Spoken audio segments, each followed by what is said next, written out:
ఇంకా ఈ పూట నా డిన్నర్‌లోకి వచ్చేసి నిన్న మిగిలిన కొంచెం ములక్కాయ కూర, కాకరకాయ ఫ్రై అండి. ఏదైనా కర్రీ అలా మిగిలితే మాత్రం పిల్లలకి అస్సలు పెట్టననమాట రెండో రోజు.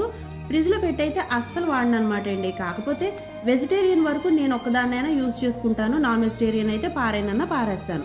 ఇంక ఈ పూట చేసిన కాకరకాయ ఫ్రై అంటారా, అసలు నిజంగా సూపర్ టేస్ట్ ఉందండి.